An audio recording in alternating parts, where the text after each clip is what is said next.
ओम नीलांजन समाभासम रविपुत्रम यमाग्रजम छाया मातंड शंभुतम तम नमामि शनैश्चरम। नमस्कार प्रिय दर्शकों, आप सभी का दिव्यरत्न ज्ञान चैनल में बहुत बहुत हार्दिक स्वागत करते हैं।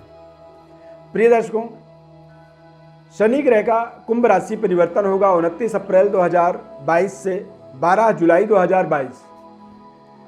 ये जैसे ही कुंभ राशि गोचर करेंगे, फिर ये वक्रगत अवस्था में ये फिर से मकर राशि में आ जाएंगे 12 जुलाई को।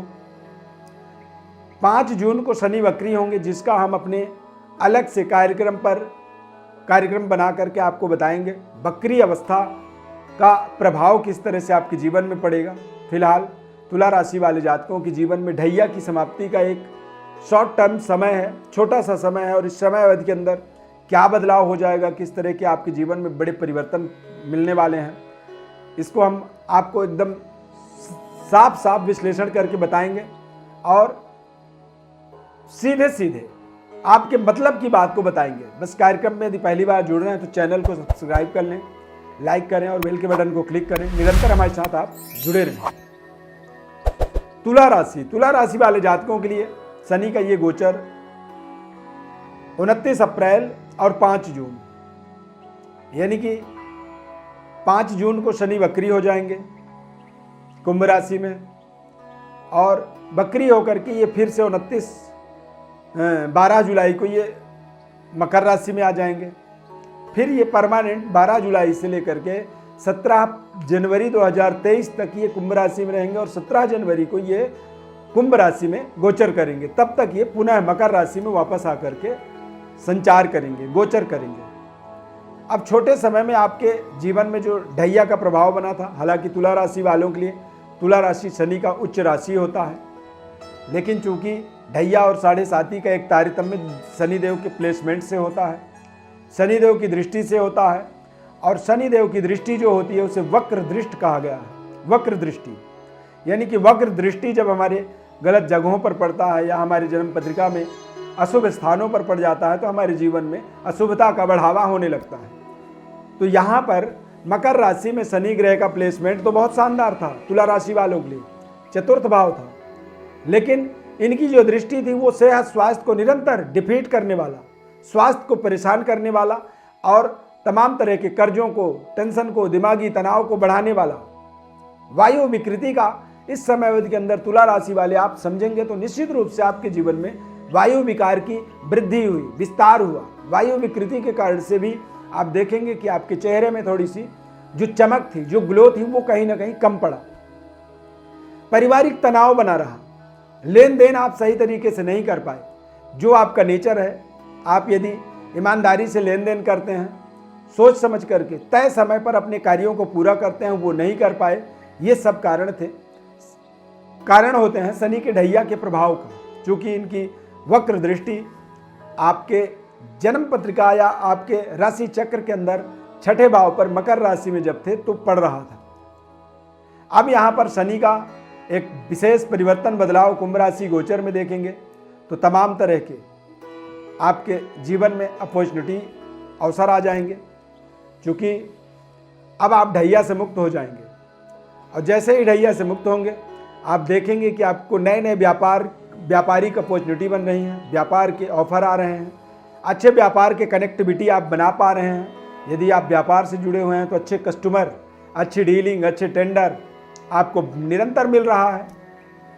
लाभ, अचानक लाभ के योग बनेंगे और प्रचुर मात्रा में धन लाभ के माध्यम से आप अपने कार्य क्षेत्र का, घर का और अपने घर परिवार, रहन सहन, सभी चीज़ों का, सभी फैसिलिटी का आप निरंतर इंक्रीज करेंगे, उसे विस्तृत कर पाएंगे, विस्तार उसका दे पाएंगे।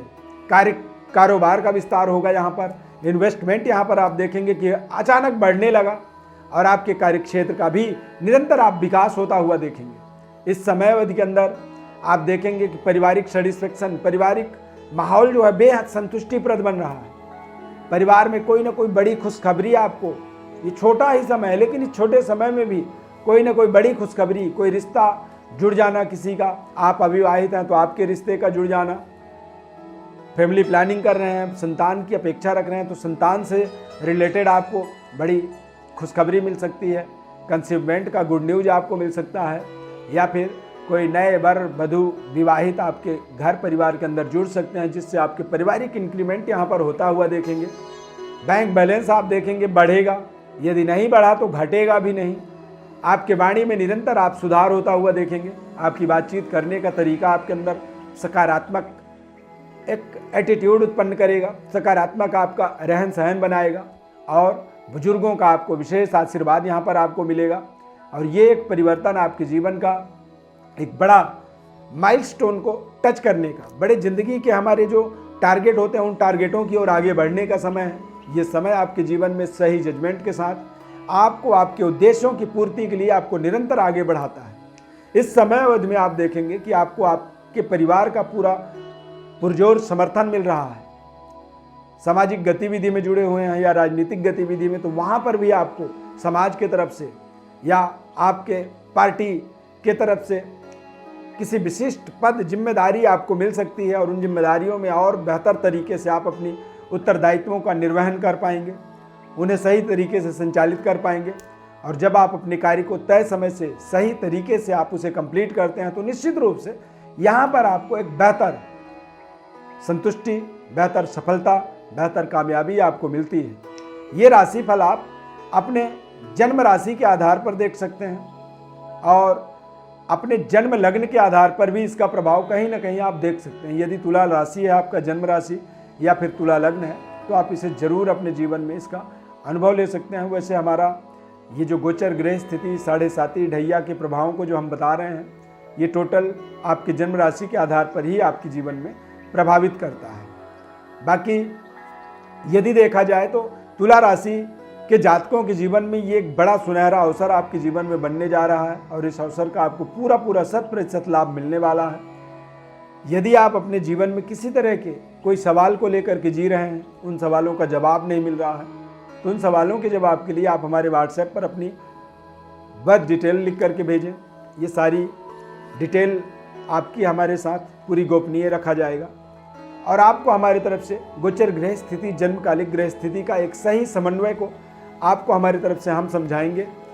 विशेष जन्म पत्रिका का विश्लेषण बताएंगे और जब विश्लेषण हमें पता होता है, जब हमें हमारी जन्म पत्रिका के बारे में ज्ञान होता है कि हमारा सूर्य कहाँ बैठा, हमारे जन्म कुंडली में शनि कहाँ है, हमारा चंद्रमा कहाँ है, राहु कहाँ है, क्या महादशा है, क्या अंतरदशा है, क्या लग्न नवमांश कुंडली किस तरह की है, चलित भाव चलित कुंडली हमारी किस तरह से है और हमारा होरा दृष्टकांड किस तरह से बने हुए हैं, तो इन सब चीज़ों को समझने के लिए जन्म कुंडली का एक सही विश्लेषण हमें प्राप्त होना बहुत जरूरी होता है। आप देखेंगे कि तमाम तरह की दुनिया में लोग हैं, लेकिन कुछ लोग रात्रि में अपने कार्यों को बड़े अच्छे तरीके से संचालित करते हैं, यानी कि जिनका चंद्रमा की होरा होती है, चंद्रमा के होरा में जिन लोगों का जन्म होता है उन्हें रात्रि विशेष बेनिफिशियल हो जाता है। लेकिन जिन लोगों के जीवन में सूर्य का होरा में उनका जन्म होता है, तो सूर्य के होरा में जैसे ही जन्म होगा आपका, तो आप समझिए कि आपको आपके जीवन का सबसे बड़ा कार्य जो होता है वो दिन में आपको सफलता देता है। और ये सभी चीज़ों का जो ज्ञान है वो ज्ञान आपके हॉरोस्कोप के अंदर छिपा होता है। जन्म पत्रिका के अंदर जो ज्ञान है उस ज्ञान को समझने के लिए एक सही मार्गदर्शक आपको चाहिए और वो मार्गदर्शन आप हमारे द्वारा प्राप्त कर सकते हैं। बाकी माता रानी की अपार कृपा आपके ऊपर जीवन में बनी रहे, शनिदेव की कृपा बनी रहे। और ये राशि परिवर्तन 29 अप्रैल से 12 जुलाई तक होगा। 5 जून को शनिदेव वक्री होंगे, मकर राशि में 12 जुलाई को आएंगे और 12 जुलाई से फिर से ये 17 जनवरी 2023 तक मकर राशि में ही रहेंगे। इस बात का आपको विशेष ध्यान रखना होगा। इस खास कार्यक्रम में जुड़ने के लिए बहुत बहुत धन्यवाद। चैनल को सब्सक्राइब जरूर करें यदि आपने कर रखा है उसके लिए, और आपको दिल से बहुत बहुत धन्यवाद, आभार। जय श्री कृष्ण।